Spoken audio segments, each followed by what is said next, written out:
अस्सलामु अलैकुम वरहमतुल्लाहि वबरकातुह।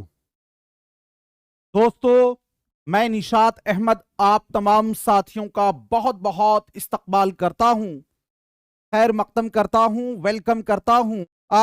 जो लोग भी दोस्तों यूट्यूब पे देख रहे हैं, एक मर्तबा आप लोग वीडियो को लाइक कर दीजिएगा, और अगर आपने चैनल को सब्सक्राइब नहीं किया है तो जरूर सब्सक्राइब कर लेंगे। शुरू करते हैं। सबसे पहला क्वेश्चन आपके स्क्रीन पर है कि प्राइमरी सतह पर जबानी इजहार की महारतों पर कुदरत में क्या शामिल होता है? तेज रफ्तारी से बोलना, मवाद को दोहराना, सियाक के मुताबिक मौजू जबान का इस्तेमाल, बातचीत में मुश्किल लफ्जों को इस्तेमाल करने की सलाहियत। देखिए, इस क्वेश्चन में यह कह रहा है कि प्राइमरी सतह पर यानी प्राथमिक यानी स्टार्टिंग लेवल पर जबानी इजहार का मतलब होता है अभिव्यक्ति, यानी कि दोस्तों हम जो मुंहजबानी बोलते हैं, महारतों पर कुदरत में क्या शामिल, मतलब यह हुआ कि जब बच्चा स्टार्टिंग में यानी प्राथमिक कक्षा में हो तो उस समय अगर वो मुंहजबानी बोलता है तो उसकी मुंहजबानी बोलने की जो महारत की जो कैपेसिटी है वो किस चीज में शामिल होती है, यानी किस चीज में उसकी बोलने की महारत और भी डेवलप करेगी। तो पहला यह है कि तेज रफ्तारी से, यानी बच्चा बहुत तेज बोले। देखिए, बोलने का मतलब होता है कि सही जगह पर सही बातों को सही तरतीब से रखना। अब पता चला कि इतनी तेज रफ्तार आप बोल रहे हैं कि अगले को बात ही नहीं समझ में आए, तो ये दोस्तों बोलने की महारत में नहीं आएगा। मवाद को दोहराना, अच्छा, सियाक के मुताबिक मौजू जबान का इस्तेमाल। मौजू का मतलब होता है मुनासिब, मौजू का मतलब मुनासिब, और सियाक का मतलब होता है संदर्भ। मतलब यह हुआ कि आप जो बोले संदर्भ में, आप देखते नहीं है गांव देहात में बड़े बड़े लोग बैठे रहते हैं, अगर कोई बोल देता है तो उसको कहता है तुम्हें बोलने की तमीज नहीं है, कहां बोलना है ये पता नहीं है, कैसे बोलना है। मतलब हमें सही जगह पे सही प्लेटफॉर्म पे सही लफ्जों का भी चयन करना है। तो यही सबसे बेस्ट होगा कि सियाक के मुताबिक मौजू जबान का इस्तेमाल। तो दोस्तों आपका क्या हो जाएगा, ऑप्शन नंबर जो है सी वाला आपका राइट हो जाएगा। अगला क्वेश्चन आप नंबर में कि आला इब्तिदाई जमात के आमोजगारों में बोलने की सलाहियत को फरोग देने के लिए कौन सी तकनीक सबसे मुअस्सिर है? क्लासरूम में रोल प्ले करवाना, ड्रामे पढ़वाना, बुलंद खानी की मश्क कराना, और अच्छे बोलने वालों को सुनना। सबसे पहले क्वेश्चन को आप समझें। क्वेश्चन में कह रहा है कि आला इब्तिदाई जमात, देखिए एक होता है इब्तिदाई जमात यानी जो प्राथमिक क्लास, लेकिन एक होता है अपर प्राइमरी यानी कि जो दोस्तों बड़े बच्चे होते हैं। एक बात आप समझ लें, मैंने आपको बताया था कि इब्तिदाई दर्जात में, यानी जो इब्तिदाई दर्जात है यानी प्राइमरी है, इसके अंदर दोस्तों बुलंद खानी बहुत ही अहम है। इससे बच्चे के अंदर क्या होता है, ये बोलने की सलाहियत होती है, और बच्चे जो है उनके अंदर जो तलफ्फुज की दुरुस्तगी होती है, बच्चे सही सही लफ्जों को बोल पाते हैं, खुद एतमादी बढ़ती है। लेकिन अगर ये कहा जाए कि जो आला इब्तिदाई यानी कि दोस्तों ऊपर पढ़ने वाले, तो जो ऊपर वाले बच्चे होते हैं वो खामोश मुताला करते हैं, जैसे हम ही लोग हैं तो हम लोग चुपचाप पढ़ते हैं, नौके हल्ला गुल्ला करके, शोरो शराबा करके।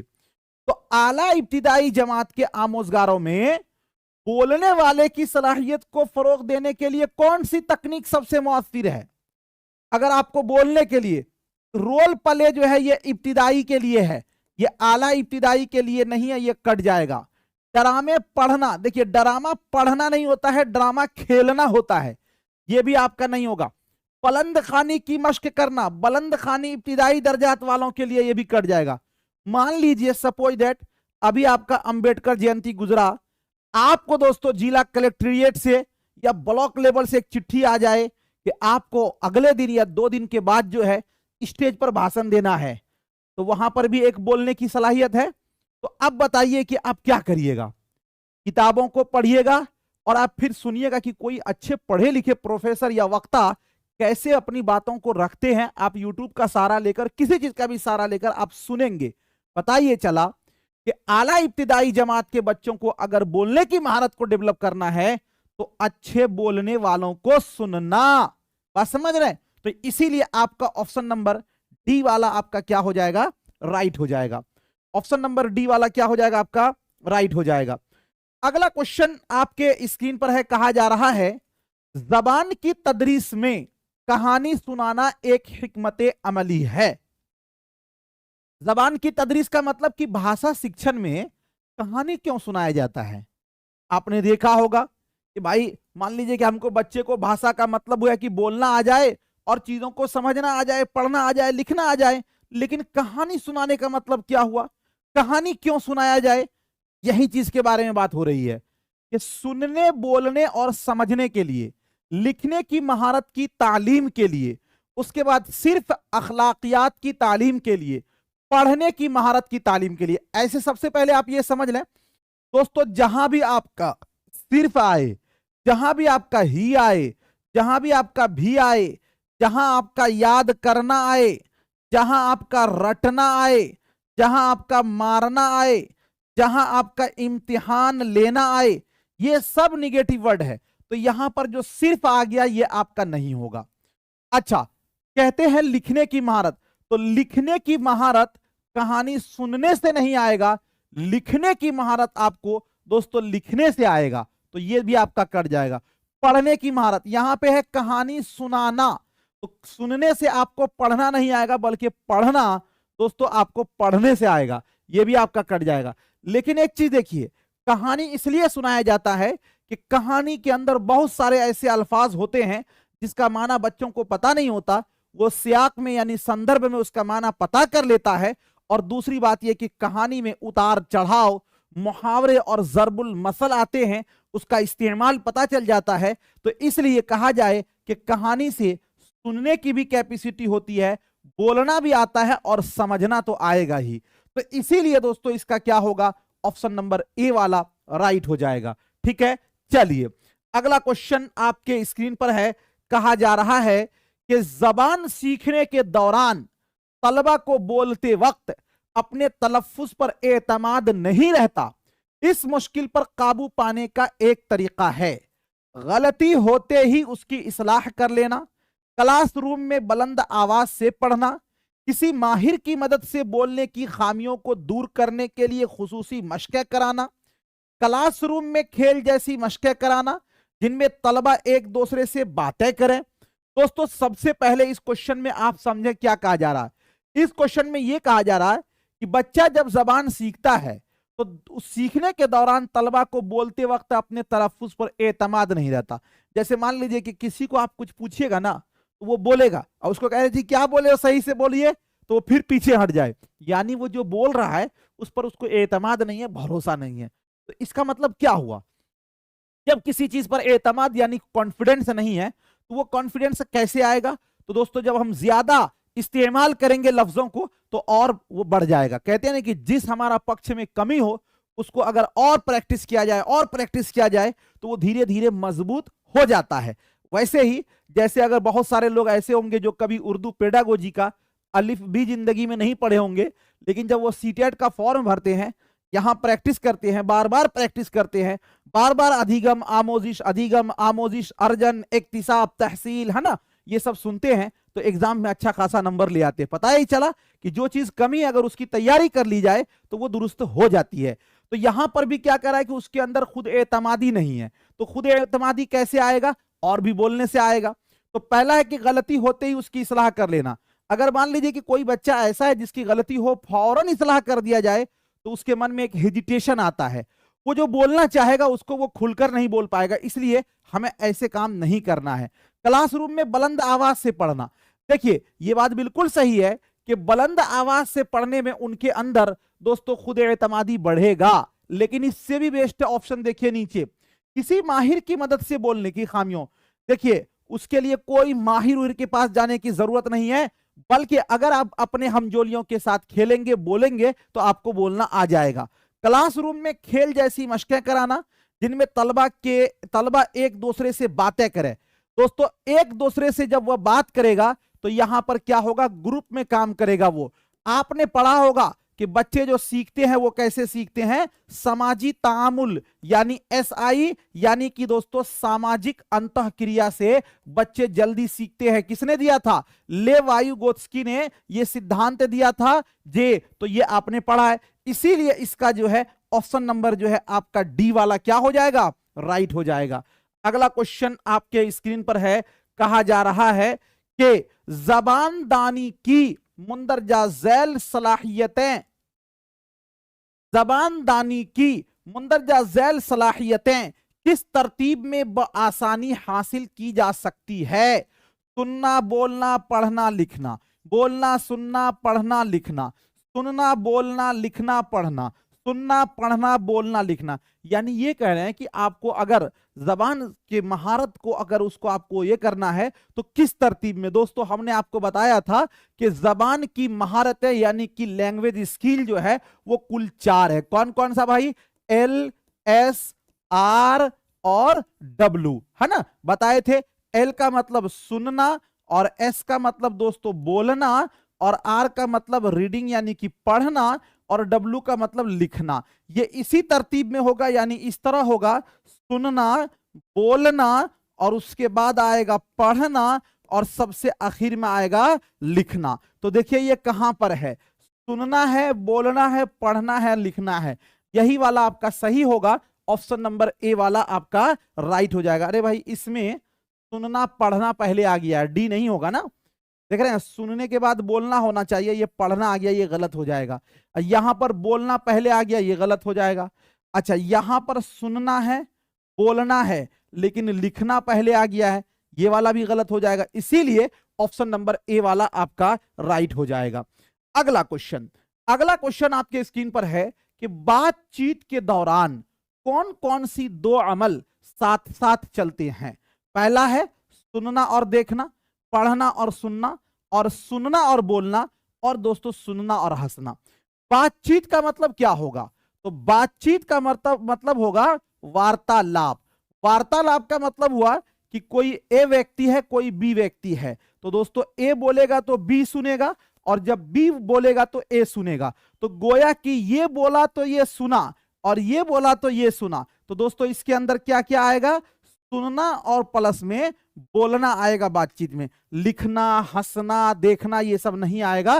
तो इसीलिए सुनना और बोलना ऑप्शन नंबर सी वाला आपका राइट हो जाएगा। ठीक है, अगला क्वेश्चन, अगला है, पहली जमात का एक उस्ताद हर रोज अपने तलबा को तस्वीरी किताब पढ़कर सुनाता है। किताब का मौजू, मुसन्निफ का नाम और किताब के आगे और पीछे के सफहात पढ़कर सुनाता है और इस पर बातचीत करता है। इस तरह वो खानदगी के किस अहम पहलू को उजागर कर रहा होता है। हुरूफ तहज्जी को, छुपे हुए तसव्वुरात को, तफहीम को और लफ्जों की पहचान को। 7 नंबर क्वेश्चन का क्या होगा राइट आंसर। देखिए क्या कहा जा रहा है दोस्तों, आपको यह कह रहा है कि पहली जमात का जो एक उस्ताद है वो हर रोज अपने तलबा को तस्वीरी किताब पढ़कर सुनाता। तस्वीरी किताब का मतलब देख जानते हैं, जैसे आप देखे होंगे 1 क्लास के बच्चे का या LKG UKG के बच्चे का इतनी बड़ी बुक होती है, लंबी चौड़ी, और उसमें सिर्फ ए बना होता है इस तरह एक साइड में, और बाकी एक बड़ा सा जो है ना वो एप्पल बना होता है इस टाइप का बड़ा सा, वो तस्वीरी किताब है।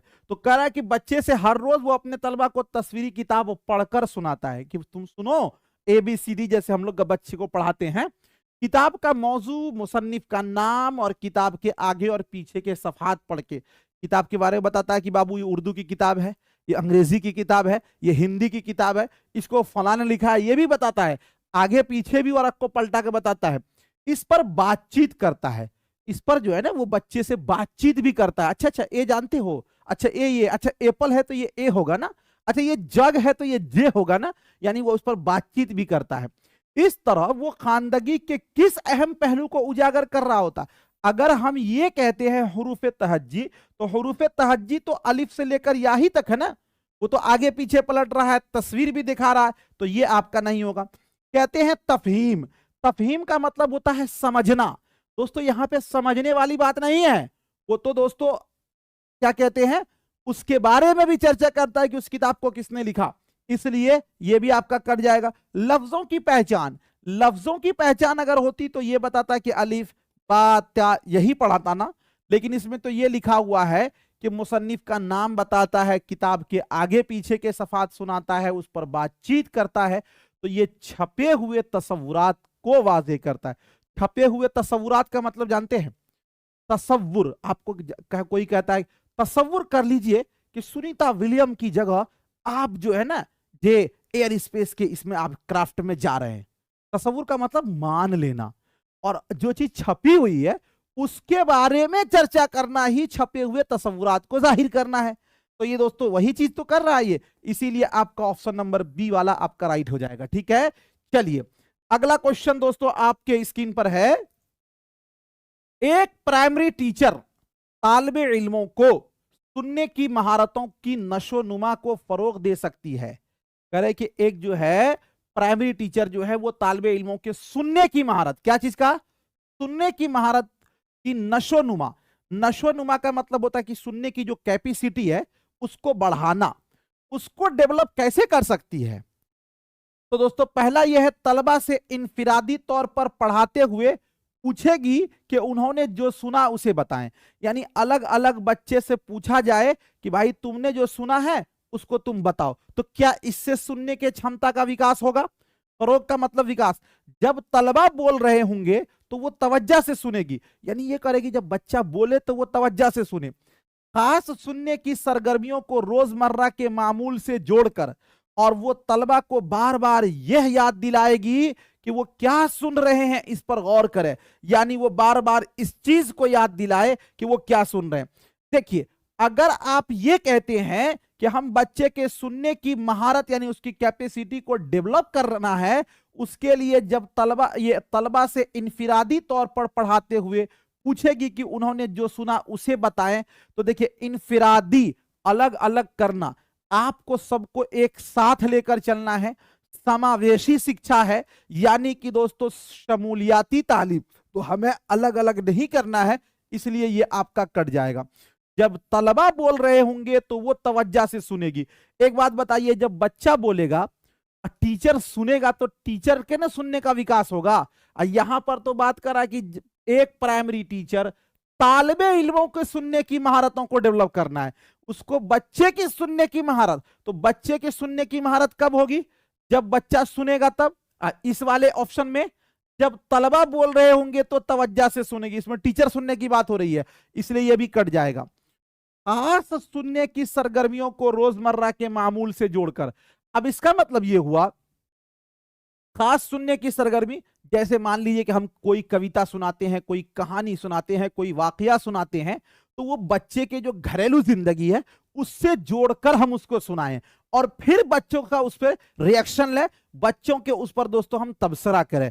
ये सबसे बेस्ट होगा सुनने की सरगर्मी को जांचने का और उसको डेवलप करने का दोस्तों। तो इसीलिए आपका जो है ऑप्शन नंबर सी वाला राइट हो जाएगा। ठीक है, चलिए अगला क्वेश्चन आपके स्क्रीन पर है। अगर आपकी क्लास में कई तलबा उर्दू बोलने में शर्माते हैं तो आप उन्हें इस झिझक को दूर करने के लिए क्या करेंगे? मान लीजिए हमारे क्लास में है और अल्हम्दुलिल्लाह हमारे जीएस ऑनलाइन में जितने भी लोग हैं इसमें 95% लोग ऐसे बाहुनर है जो कि दोस्तों ऐसी सोहबत में रहकर आए हैं कि वो उर्दू टाइपिंग में कभी लिखने की जहमत भी गवारा नहीं करते हैं। वो सिर्फ और सिर्फ उर्दू का पैर हाथ तोड़ के एक्सीडेंट करके इमरजेंसी हालत में इंग्लिश में ही लिखते हैं। जी, ये रोना तो हम हमेशा रोते हैं और आपकी नौकरी भी हो जाएगी तो आप अपनी आदत से बाज नहीं आएंगे। जी, तो दोस्तों अब इसमें यह कह रहा है कि अगर आपकी क्लास में कई तलबा उर्दू बोलने में शर्माते हैं, उर्दू बोलने में अगर कोई शर्मा रहा है तो आप उन्हें इस झिझक को दूर करने के लिए क्या करेंगे? ये कह देंगे कि ये तलबा के बाद बोलेंगे, माने हम कह देंगे कि तुम सबके बाद बोलो, इससे नहीं होगा दोस्तों। क्लास में सादा मौजूआत देंगे ताकि ये तलबा बगैर तैयारी के उन पर बोल सके। उन्हें इस जबान में जाती कोचिंग देंगे और दो दो तलबा उनके छोटे ग्रुपों को लिखने और उसे पढ़ने का मौका देंगे। एक बात बताइए, जैसे दोस्तों आपने बहुत सारे मॉक इंटरव्यू में गए होंगे ना, उसमें देखिएगा जो आगे बैठा होता है तो सबसे पहला सवाल आपसे क्या करता है पता है? पहला सवाल आपसे कहेगा कि आप अपना सेल्फ इंट्रोडक्शन कीजिए।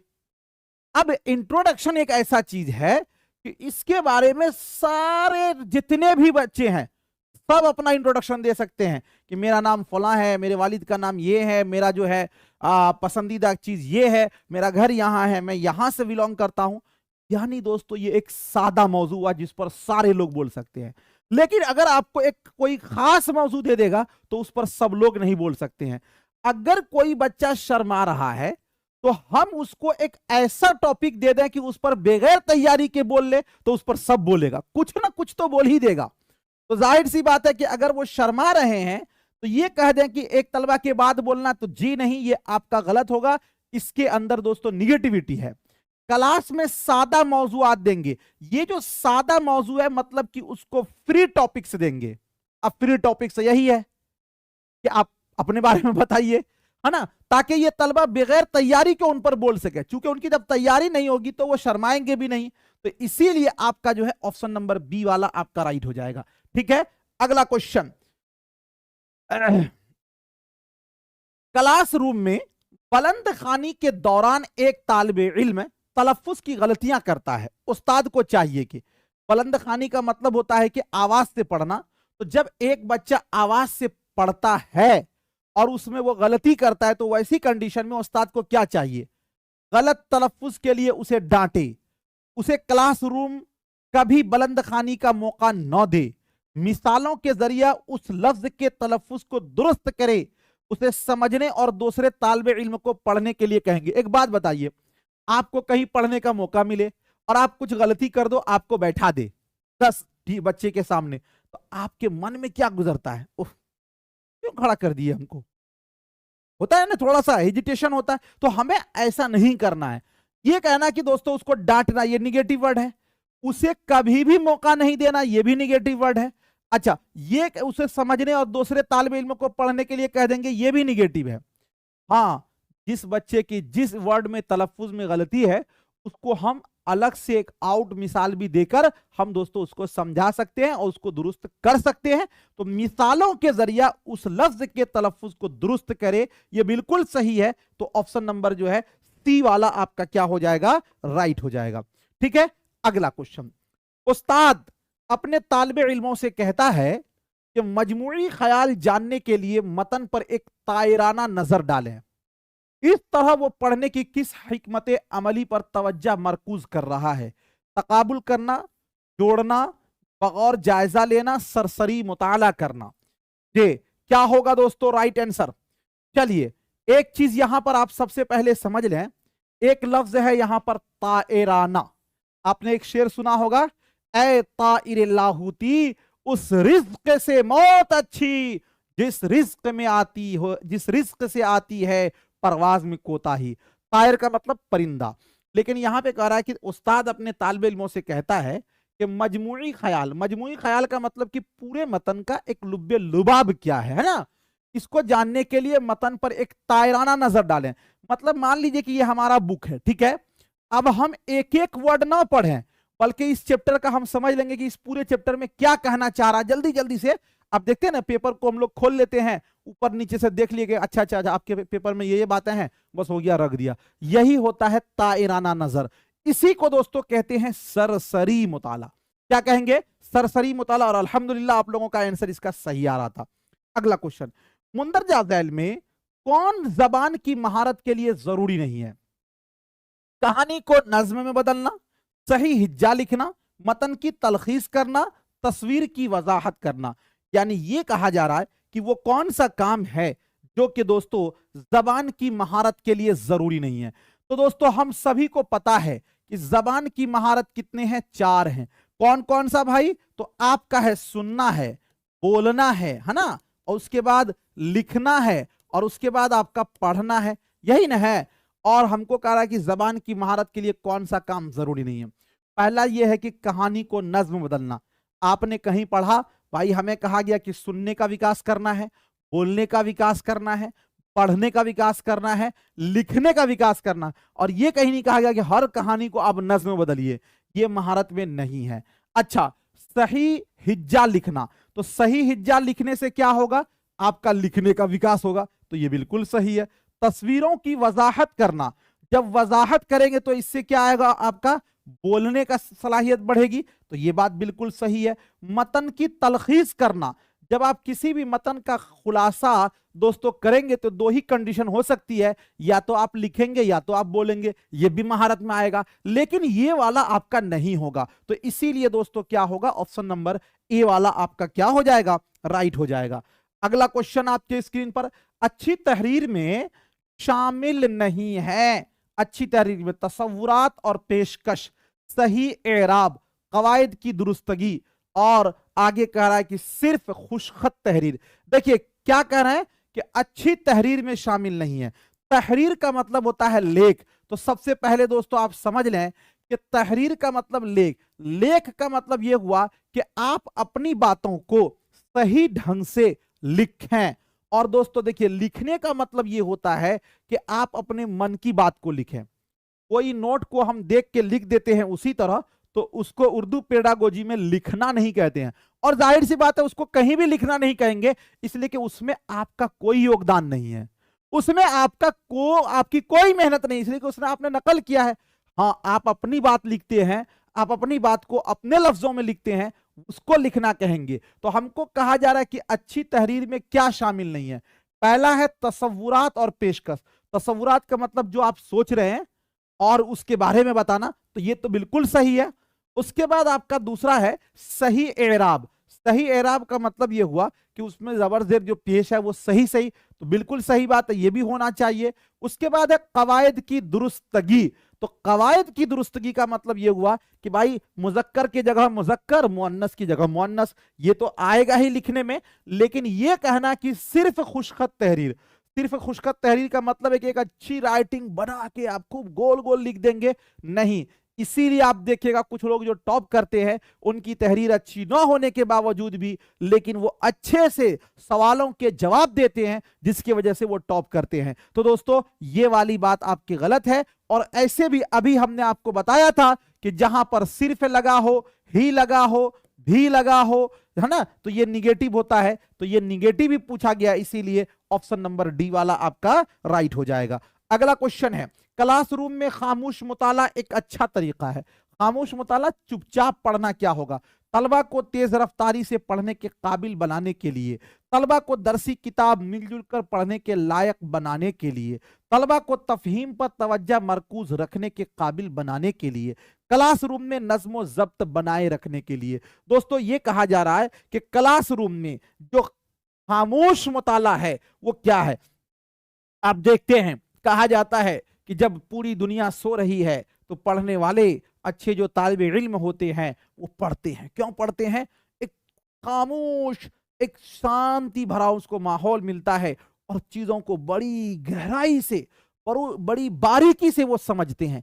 यानी कहने का मतलब ये हुआ कि खामोश मुताला का एक बहुत सारे मकासद में से एक अहम मकसद ये भी है कि दोस्तों उससे आपके समझने की जो कैपेसिटी होती है वो डेवलप करती है ना। तो क्लासरूम में खामोश मुताला एक अच्छा तरीका, तलबा को तेज रफ्तारी से पढ़ने के काबिल बनाना, ये नहीं। तलबा को दरसी किताब मिलजुल कर पढ़ने के लायक, देखिए खामोश से मिलजुल कर नहीं होगा, इसलिए यह भी कट जाएगा। तलबा को तफहीम पर तवज्जो मरकूज रखने के काबिल बनाना, यानी जहां पर आपको समझना होता है केवल, तो वहां पर हम खामोश मुताला करते हैं। तो ये वाली बात बिल्कुल सही है, ऑप्शन नंबर सी वाला आपका राइट हो जाएगा और सही हो जाएगा। अगला क्वेश्चन है आपके स्क्रीन पर, स्कैनिंग करते हुए कोई तालिबे इल्म क्या कर रहा होता है। स्कैनिंग मुताला दोस्तों हमने आपको बताया था, तो बताया कि स्कैनिंग का मतलब क्या होता है भाई। स्कैनिंग का मतलब होता है खोजबीन करना। जैसे आपको कोई सूत्र खोजना हो, कोई ट्रिक खोजना हो, कोई तारीख पैदाइश, तारीख वफात, वो स्कैनिंग मुताला में आता है। तो कह रहा है कि स्कैनिंग करते हुए कोई तालिबे इल्म क्या कर रहा होता है। तो पहला है मालूमात को तरतीब देने की गर्ज से किसी तहरीर को समझने के लिए पढ़ना, यानी किसी चीज को हमको तरतीब देना है उसके लिए स्कैनिंग होता है, नहीं।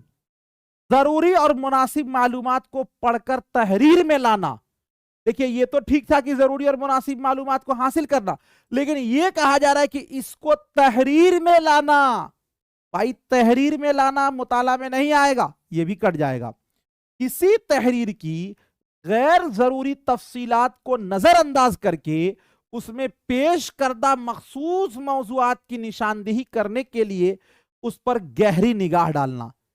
आप जैसे मान लीजिए कि पूरे बुक में किताब छपी हुई है, आप गैर जरूरी तफसीलात यानी जो आपके लिए नहीं है आप उसको छोड़ दे रहे हैं, जो आपके काम की चीज है आप उसी को पढ़ रहे हैं।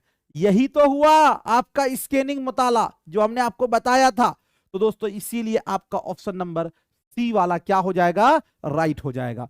ठीक है, चलिए अगला क्वेश्चन आपके स्क्रीन पर है। एक खुलासा लिखने के लिए दो महारतें जरूरी है, वो है हर्फ रब्त इस्तेमाल करना, सही इबारत लिखना, अल्फाज के बजाय इस्तिलाहात का इस्तेमाल करना, मतन को अपने अल्फाज में दोबारा लिखना, मुतरादिफ अल्फाज का इस्तेमाल करना, मतन के छोटे और बड़े निकात की शनाख्त करना और मरकजी ख्याल को समझना। कह रहे हैं कि हमको अगर एक खुलासा लिखना हो, खुलासा का मतलब जानते हैं, समरी, समरी का मतलब सारांश यानी कि शॉर्ट। कोई भी कहानी कविता है तो दोस्तों उसको अगर आपको खुलासा लिखना होगा तो उसके लिए दो महारतें आपको चाहिए। तो क्या क्या, किसी भी कहानी का अगर आप खुलासा लिखेंगे तो सबसे पहले तो ये चाहिए कि उस कहानी को आप समझे हो, एक तो ये चाहिए। उसके बाद दोस्तों आपको ये चाहिए कि उस कहानी के छोटे बड़े निकात जो पॉइंट्स हैं वो भी आपको समझ में आने चाहिए। तो इसीलिए ये कहना कि हरफे रब्त इस्तेमाल करना और सही इबारत लिखना, जी नहीं, अल्फाज के बजाय केवल इस्तिलाहात का इस्तेमाल करना, यह भी नहीं होगा। मतन को अपने अल्फाज में दोबारा लिखना, मुतरादिफ अल्फाज का इस्तेमाल करना लिखा हुआ, इसलिए यह नहीं होगा। लेकिन यहां देखिए मतन के छोटे और बड़े निकात की शनाख्त करना और मरकजी ख्याल को समझना। चूंकि आप खुलासा कब लिख पाएंगे, जब उसके मरकजी ख्याल को समझ पाएंगे। तो इसीलिए इसका क्या होगा, ऑप्शन नंबर डी वाला जो है वो आपका राइट हो जाएगा। अगला क्वेश्चन है, पढ़ने से कबल की सरगर्मियों का क्या मकसद होता है? पुरलुत्फ आमोजिश के तजर्बात फराहम करना, नए अल्फाज सिखाना, तलबा की मालूमात में इजाफा करना, सबक में दिलचस्पी पैदा करना। पढ़ने से कबल की सरगर्मी, जैसे आप देखते हैं ऑफलाइन में भी है, ऑनलाइन में, जैसे हम लोग आते हैं तो पूछते हैं कि मैं निशात अहमद आप तमाम लोगों का स्वागत करता हूं, वेलकम करता हूं आपके अपने यूट्यूब चैनल जीएस ऑनलाइन पर। बताइए मेरी आवाज जा रही है, मंजिल की जुस्तजू है। फिर आपसे पूछे कि आप लोग ठीक ठाक हैं और अल्हम्दुलिल्लाह आज का ये क्लास बहुत अच्छा होगा, ऐसा होगा वैसा होगा, बताते हैं ना। थोड़ी देर के लिए कुछ लोग ये चाहे क्या यही सब चलता रहता, अरे आए आदमी शुरू कर दे। या कोई भी आपने देखा होगा कि दोस्तों आते हैं तो पहले वो कुछ अपना एक मोमेंट बनाते हैं, माहौल बनाते हैं, डायरेक्ट एन बेआइन ही बात को नहीं रखते। तो ऐसा क्यों होता? ये पढ़ने से कबल का काम है, क्योंकि ये एक माहौल बनाने का काम करता है। जब तक माहौल नहीं बनेगा तब तक आप सीख नहीं पाएंगे। तो दोस्तों पढ़ने से कबल की जो सरगर्मी है, इससे क्या होगा कि सबक में दिलचस्पी पैदा होगी आपकी, क्योंकि जब माहौल बनेगा तभी तो आप पढ़िएगा, और जब माहौल नहीं बनेगा तो आप तो पढ़िएगा नहीं, ऐसे ही आवारागिरी करिएगा। तो दोस्तों पढ़ने से कबल की सरगर्मियों का मकसद क्या है कि दोस्तों सबक में दिलचस्पी पैदा करना। इसीलिए ऑप्शन नंबर डी वाला आपका राइट हो जाएगा। ठीक है, चलिए अगला क्वेश्चन आपके स्क्रीन पर है कि किसी मजमून की तफहीम के दौरान वो हिस्सा जहां मुख्तसर खुलासा अहम तरीन मालूमात के साथ बिला किसी तकरार के पेश किया जाता है पाया जाता है। तारुफ में, इख्तितामिये में, पैराग्राफ में और वस्त में। देखिए वस्त का मतलब होता है दरमियान, दरमियान का मतलब बीच, और तारुफ का मतलब होता है पहले, यानी जहां पर इंट्रोडक्शन है ना। अब उसके बाद देखिए पैराग्राफ का मतलब हो जाएगा दरमियान में, इख्तितामिये का मतलब होता है आखिर, समझ लीजिए आखिर में। ठीक है, अब समझिए यहां पर क्या कह रहा है कि किसी मजमून की तफहीम के दौरान, यानी कोई मजमून है अगर आप उसको समझना है तो वो हिस्सा जहां मुख्तसर खुलासा अहम तरीन मालूमात के साथ बिला किसी तकरार के पेश किया जाता, वो कहां पाया जाता? मुख्तसर जो खुलासा होता है दोस्तों वो कहां होता है? आप एनसीईआरटी, एससीईआरटी कोई भी बुक आप देखेंगे तो मुख्तसर खुलासा, अरे भाई एक बात समझो, मुख्तसर खुलासा लिखा रहता है, शॉर्ट समरी, सारांश लिखा रहता है, तो दोस्तों वो कहां होता है? समरी हो या सारांश हो या खुलासा हो, वो कहां होगा? वो आखिर में होगा, जाहिर सी बात है। यहां पे लिखा हुआ कि किसी मजमून की तफहीम के दौरान वो हिस्सा जहां मुख्तसर खुलासा अहम तरीन मालूमात के साथ बिला किसी तकरार के हो, तो वो दोस्तों जाहिर सी बात है वो इख्तितामिये में होता है, आखिर में होता है। देख लीजिएगा किताब, अगर आपने नहीं देखा कोई भी किताब उठा के देख लीजिएगा, जो दोस्तों समरी होता है, सारांश होता है, वो आखिर में होता है, दरमियान में नहीं होता है, पहले नहीं होता है। ठीक है, तो इसलिए ये आपका ऑप्शन नंबर बी वाला राइट होगा। और ध्यान रखिए भाई, पढ़ने पर आपका कोई साथी आपको काम नहीं आएगा, आपका काम आएगा कि आपका रिजल्ट हो जाएगा तो आप आगे बढ़ जाइएगा। सुनी हुई बात के माना को हम कितने तरह से समझते हैं, ये मैंने बताया भी था, 1, 3, 2 और 4 तरीके से। यानी जब हम किसी बात को सुनते हैं तो दोस्तों हम इसको 2 तरीके से समझते हैं। एक समझते हैं लफ्जों की बुनियाद पर, लफ्जों की बुनियाद पर, और दूसरा समझते हैं साबका मालूमात पर। दूसरा समझते हैं साबका मालूमात। एक तो है कि जो लफ्ज हमको बताया जा रहा है उस लफ्ज की बुनियाद पर हम पहचान लेते हैं कि भाई क्या कहा जा रहा है। जैसे आपसे कहा जाए कि प्लीज बराए मेहरबानी थोड़ी देर के लिए शांत हो जाइए, तो आपने यहां लफ्जों की बुनियाद पर आप समझ गए। और आपसे कहा जाए अलविदा, तो अब आप समझ जाइएगा अच्छा अलविदा का मतलब है कि सर इस क्लास को आप एंड कर रहे हैं, यानी खत्म कर रहे हैं। या आपसे यह कहा जाए कि दोस्तों हम आप बैठे हुए हैं, कहा जाए कि बाजार चलिए, तो अब बाजार क्या, जो हम लोग पहले बात किए होंगे उसी आधार पर कि कौन सा बाजार जाना। ऐसा नहीं है कि हम लोग जो है अमेरिका का बाजार पहुंचेंगे, बात समझ रहे हैं। तो हम किसी भी चीज के जो सुनी हुई बात के माना को 2 तरीके से समझते हैं, एक लफ्जों की बुनियाद पर, दूसरा साबका मालूमात यानी कि पूर्व की ज्ञान पर। तो इसीलिए आपका होगा ऑप्शन नंबर सी वाला क्या हो जाएगा, राइट हो जाएगा। अगला क्वेश्चन आपके स्क्रीन पर है कि उर्दू में जुमले की तरतीब किस तरह होती है? फेल, मफऊल, इस्म, इस्म मफऊल फेल, और फेल मफऊल इस्म, फेल इस्म मफऊल। देखिए हम एक लिखते हैं और आप एक चीज ये समझ लें, उर्दू में जिस तरह जुमला लिखा जाता है उसी तरह अंग्रेजी में भी होता है। जैसे देखिए हम लिख दें यहां पर जैद को अकरम ने मारा। अब एक ये लिख देते हैं, इसको हम 1 नंबर देते हैं। दूसरा हमने लिखा अकरम ने जैद को मारा, इसको हम 2 नंबर दे देते हैं। ठीक है, आपको अभी समझ में आ जाएगा कि आप कैसे लिख रहे हैं। तीसरा हम यहां पे लिखते हैं मारा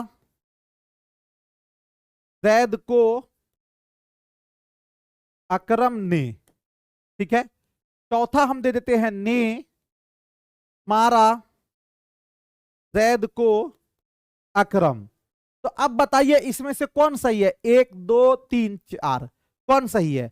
तो आप सभी लोग, कुछ लोग देखिए इसको तो कट कर दीजिएगा कि मारा जैद ने अकरम को, ये कट कर दीजिएगा, ये वाला भी कट कर दीजिएगा आप लोग।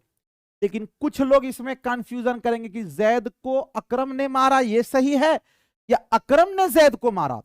तो सबसे पहले हम इसको समझते हैं थोड़ा सा। अब देखिए कुछ लोग ए लिख रहे हैं, सबसे पहले आप समझे यहां पर जो मारा है ये एक काम है, ये क्या है आपका, ये आपका एक फेल है। क्या है ये आपका? फेल है। जो काम को करता है उसको कहते हैं फाइल। इस काम को किसने किया? अकरम ने। तो ये अकरम क्या है आपका? ये आपका फाइल है। अच्छा, जिसके ऊपर काम का असर होता है उसे कहते हैं मफूल। ये क्या है? जैद आपका, तो जैद आपका मफूल है। एक बात समझिए, उर्दू कवायद के अंदर सबसे पहले फाइल होता है, फिर मफूल होता है, फिर फेल होता है।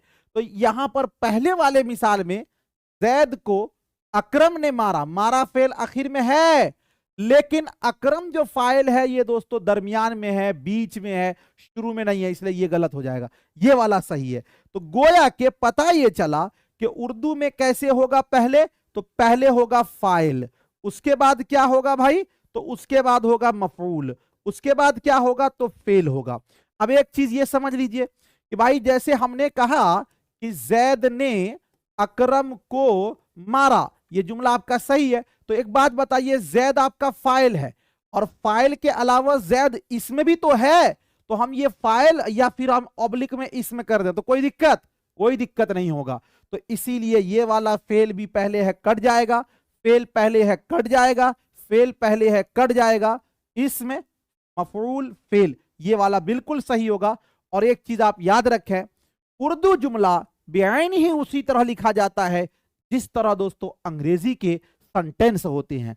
अंग्रेजी में भी पहले सब्जेक्ट जी, फिर ऑब्जेक्ट, फिर वर्ब होता है। इसी तरह इसके अंदर भी पहले फाइल, फिर मफूल और दोस्तों फिर फेल होता है। ठीक है, तो ये चीजें आप याद रखेंगे। और कुछ सवाल है? बच्चों को कहानी सुनाने के अलावा और क्या जरूरी है? कहानी पढ़वाना, कहानी याद करवाना, कहानी सुनना, हूबहू कहानी कहलवाना। देखिए, हम अगर बच्चे को कहानी सुनाते हैं तो उसके अलावा और क्या जरूरी है? याद तो करवाना निगेटिव वर्ड है, हूबहू कहानी को कोई नहीं सुना सकता, ये भी निगेटिव वर्ड है।